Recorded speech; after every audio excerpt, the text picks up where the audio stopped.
सर्दी की ठंडी रात में और सुनसान रोड पर एक कार ड्राइवर के साथ पेश आने वाला खौफनाक वाकया आपके सामने पेश करने जा रहा हूँ। तो आइए सुनते हैं कार ड्राइवर की ज़बानी। कहानी बहुत ही इंटरेस्टिंग है। अगर आप इस तरह की सच्ची और खौफनाक कहानियां सुनना चाहते हैं तो आप इस चैनल को सब्सक्राइब कर लें। आइए स्टोरी सुनते हैं कार ड्राइवर की ज़बानी। कारसाज रोड, जहाँ मैंने पहली दफा उसे देखा। मेरा नाम बताना जरूरी नहीं, इस शहर में बहुत सारे ड्राइवर्स होंगे जो मेरी तरह रात को गाड़ी चलाते हैं। मैं भी उन्हीं में से एक था, लेकिन कारसाज रोड ने मुझे वो चीज़ दिखा दी जो आज तक मेरी नींद छीन चुकी है। उस रात टाइम था 2:40। कराची की रात का एक अजीब सुकून होता है। रोड खाली, स्ट्रीट लाइट्स पीली रोशनी में जल रही होती हैं और इंजन की आवाज के अलावा कुछ सुनाई नहीं देता। मैं एयरपोर्ट साइड से आ रहा था, एसी हल्की स्पीड पे और गाड़ी के स्पीकर्स बंद, क्योंकि मुझे रात को आवाज़ों से सुकून मिलता है। जैसे ही मैं कारसाज रोड के बीच वाले हिस्से में पहुंचा, अचानक मेरी आंखों के सामने कुछ आया। रोड के बिल्कुल साइड पे सफ़ेद कपड़ों में एक औरत खड़ी थी।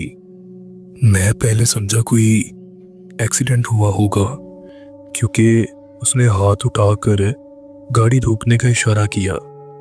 इस शहर में रहकर बंदा सीख जाता है, हर सफ़ेद कपड़ा और हर रोता हुआ चेहरा मदद का मतलब नहीं होता। फिर भी मेरी गाड़ी खुद ही स्लो हो गई और यही मेरी पहली गलती हुई। जब मैं उसके करीब आया ना, तो मुझे कुछ अजीब सा महसूस हुआ। उसके कपड़े बिल्कुल सफ़ेद थे, जैसे बारिश ने अभी अभी धोए हों। लेकिन रोड पे तो मिट्टी और धूल थी। उसने अपना चेहरा नीचे किया हुआ था, बाल चेहरे पे गिरे हुए और आवाज़ इतनी हल्की कि जैसे हवा बोल रही हो। भाई, गाड़ी रोक दो। मेरा दिल जोर से धड़का, लेकिन मैंने खुद को समझाया, नॉर्मल है भाई, डर मत। जैसे ही मैंने ब्रेक लगाई, मेरी नज़र साइड मिरर पे गई और कसम से मेरा गला सूख गया। मिरर में मेरी गाड़ी का रिफ्लेक्शन था, रोड था, लाइट्स थी, लेकिन सूरत का कोई रिफ्लेक्शन नहीं था। मैंने फौरन गर्दन घुमाई। वो मेरे बिल्कुल पास खड़ी थी, मतलब सामने थी, लेकिन मिरर में नहीं। उस वक्त मेरा दिमाग ये मानने को तैयार नहीं था। मैंने सोचा शायद लाइट का एंगल ही हो। फिर उसने बोला, एयरपोर्ट जाना है। उसकी आवाज़ नॉर्मल नहीं थी, जैसे कोई बहुत गुमोन से बोल रहा हो। मैंने पूछा, आप ठीक हो? एक्सीडेंट हुआ है क्या? इस बार उसने धीरे से सर ऊपर उठाया और जो मैंने देखा वो मैं लफ्ज़ों में पूरा बयान नहीं कर सकता। उसका चेहरा बिल्कुल ठीक था, आंखें ज़्यादा चमक रही थी और होंठ जैसे मुस्कुराना भूल चुके हों। फिर मेरी नज़र नीचे गई। उसके पाँव ज़मीन को टच ही नहीं कर रहे थे। वो रोड से थोड़ा से पर खड़ी थी। मेरा पूरा जिस्म सुन्न हो गया, हाथ स्टीयरिंग पे जम गए और मेरा सांस लेना मुश्किल हो गया। और तब उसने एक बात बोली जो आज तक मेरे कानों में गूंजती है, गाड़ी खोलो, बहुत देर हो रही है। उस वक्त मुझे लगा अगर मैंने दरवाज़ा खोल दिया ना, तो मैं सुबह नहीं देख पाऊंगा। मैंने फौरन गाड़ी का एक्सीलेटर दबाया। गाड़ी झटके से आगे निकली और पीछे देखा। रोड बिल्कुल खाली था, ना कोई औरत, ना कोई सफ़ेद कपड़े और ना कोई आवाज़, सिर्फ मेरी अपनी सांस और दिल की धड़कन।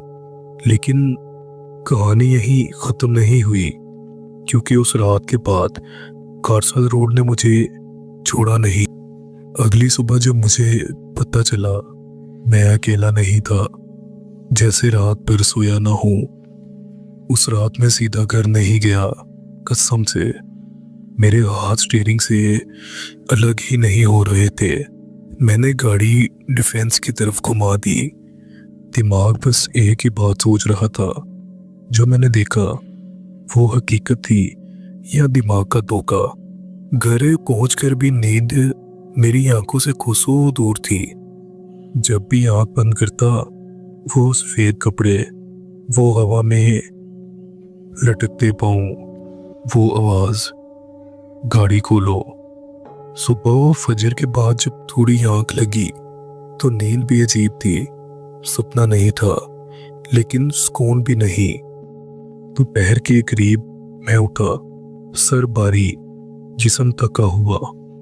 मैंने सोचा चलो थोड़ी हवा ले लेता हूँ। मैंने गाड़ी स्टार्ट की और एक चाय ढाबे पे रुक गया।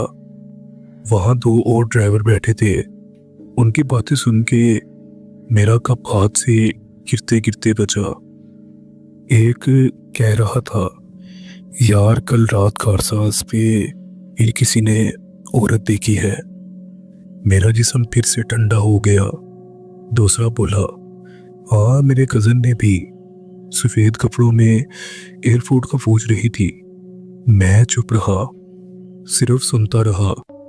फिर तीसरा बंदा बोला, और यहाँ मेरी जान निकल गई। उस बंदे ने बोला, जो रुक जाता है ना वो ठीक नहीं रहता। मैंने फौरन पूछा, मतलब? वो बंदा थोड़ा करीब झुक के बोला, पिछले साल एक बाइक वाला रुका था। सुबह लोगों ने उसे कारसाज के फुटपाथ पे बेहोश पाया। उसके मुंह से झाग निकल रही थी और उसकी आंखें खुली हुई थी। मेरा दिमाग घूम गया। मैंने धीरे से पूछा, पुलिस कुछ नहीं करती? वो हंस दिया, लेकिन हंसी में खुशी नहीं थी। वो बोला, पुलिस भी जानती है, बस लोगों को मना करती है रात में रुकने से।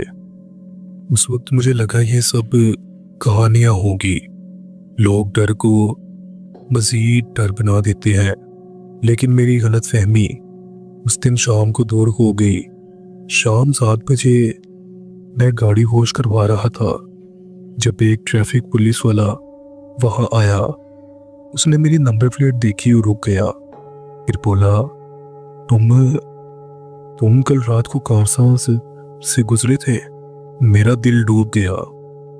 मैं बोला, जी। उसने सीधा मेरी आंखों में देखा। तुमने किसी औरत को देखा था? मैंने कुछ नहीं बोला, बस सर हिला दिया। उसका चेहरा सख्त हो गया। तुम लकी हो? मैंने पूछा, मतलब? फिर वो बोला, जो लोग गाड़ी रोक देते हैं या तो वो जिंदा नहीं रहते या तो जिंदगी भर का डर लेके घूमते हैं। फिर उसने मुझे एक बात बोली जो आज तक मुझे सुला नहीं पाती। वो औरत हर साल इसी डेट पे निकलती है। और इसके बाद ट्रैफिक पुलिस वाला चुप हो गया। फिर धीरे से बोला, एक प्रेग्नेंट औरत जो एयरपोर्ट जा रही थी, तभी उसका एक्सीडेंट हुआ और उसका ड्राइवर भाग गया। उसने मेरी तरफ देखा। लोग कहते हैं वो अब भी लिफ्ट मांगती है। उस वक्त मुझे लगा मेरा सांस लेना मुश्किल हो गया है। लेकिन कहानी का सबसे भयानक हिस्सा अभी बाकी था, क्योंकि उस रात के बाद वो औरत सिर्फ रोड पर नहीं थी, वो मेरे पीछे आ चुकी थी। उस दिन के बाद मैंने सोचा था बस रात को कारसाज से बचना है, बस इतना कर लूं तो सब ठीक हो जाएगा। लेकिन मैं गलत था। वो रात मेरी जिंदगी की सबसे लंबी रात थी। टाइम था 3:00 मैं घर में था, लाइट बंद, सिर्फ फैन की आवाज। अचानक बाहर से किसी के चलने की आवाज आई। मैं सीधा उठकर खिड़की तक गया। स्ट्रीट लाइट जल रही थी, रोड खाली थी। फिर मेरी गाड़ी का सेंट्रल लॉक खुलने की आवाज आई। ये सुनकर मेरा खून जम गया। गाड़ी की चाबियां तो मेरे तकिए के नीचे थी। मैंने खिड़की से नीचे देखा और कसम से मेरी टांगें कांपने लगी। गाड़ी के बिल्कुल पास वो सफेद कपड़ों वाली औरत खड़ी थी और इस दफा उसका चेहरा छुपा हुआ नहीं था। वो सीधा ऊपर मेरी तरफ देख रही थी, उसके होंठ हिले। मुझे आवाज सीधा दिमाग के अंदर सुनाई दी, तुमने रात को गाड़ी नहीं रोकी, अब घर पे आ गई हूं। मैं फौरन पीछे हटा, मेरी पीठ दीवार से लग गई। उसी वक्त मेरी गाड़ी की हेडलाइट्स खुद ही ऑन हो गई और फिर हॉर्न बजा, एक बार, दो बार, तीसरी बार इतनी जोर से कि पूरा मोहल्ला जाग जाए। मैं चीखना चाहता था लेकिन आवाज गले में अटक गई। फिर सब कुछ अचानक बिल्कुल खामोश हो गया। लाइट्स बंद, गाड़ी का हॉर्न बंद। मैं पूरी रात आंखें बंद किए बैठा रहा, सुबह की रोशनी का इंतजार करता रहा, जैसे कोई सजा काट रहा हूं। सुबह जब नीचे गया तो गाड़ी वहीं थी, लेकिन ड्राइवर साइड का दरवाजा खुला हुआ था और सीट पे गीली मिट्टी के निशान, जैसे कोई वहां बैठ चुका हो। उस दिन मैं सीधा कारसस रोड के करीब वाले पुलिस चौकी पर गया। जो ऑफिसर वहां था उसने मेरी बात पूरी सुनी, फिर सिर्फ इतना बोला, तुमने उसे देखा, इसका मतलब अब वो तुम्हारा पीछा नहीं छोड़ेगी। मैंने पूछा कि मैं क्या करूं? उसने धीरे से जवाब दिया, बस एक काम करो, जब भी कारसा से गुजरो गाड़ी स्लो कर लेना और अगर वो दिखे रुको मत, बस इतना कह देना। यहाँ ऑफिसर रुक गया, फिर बोला, उसका ड्राइवर सराग भाग गया था, वो सिर्फ लिफ्ट नहीं मांगती, वो अपना ड्राइवर ढूंढ रही है। आज भी जब मैं कारसद रोड से गुजरता हूं ना, मेरी गाड़ी खुद ही स्लो हो जाती है। कभी कभी रेड सीट से हल्की सी आवाज आती है सांस लेने की, और मुझे पता होता है वो वहां बैठी है, बस अब चुप है। इसलिए अगर तुम कभी रात 2 या 3 बजे कारसा रोड पे हो और सफेद कपड़ों में कोई औरत हाथ उठाकर लिफ्ट मांगे तो याद रखना, वो तुम्हें एयरपोर्ट पर नहीं ले जाना चाहती, वो तुम्हें अपनी मौत तक ले जाना चाहती है। ये मेरा एक सच्चा और खौफनाक वाकया था कारसा रोड का। कुछ लोग जानते होंगे कि कारसा रोड पर इस औरत की स्टोरी बहुत मशहूर है। अगर आप भी जानते हैं तो नीचे कमेंट करके ज़रूर बताइएगा। वीडियो को लाइक और चैनल को सब्सक्राइब करना मत भूलिएगा। मिलते हैं किसी अगली स्टोरी में, तब तक के लिए अल्लाह हाफिज़।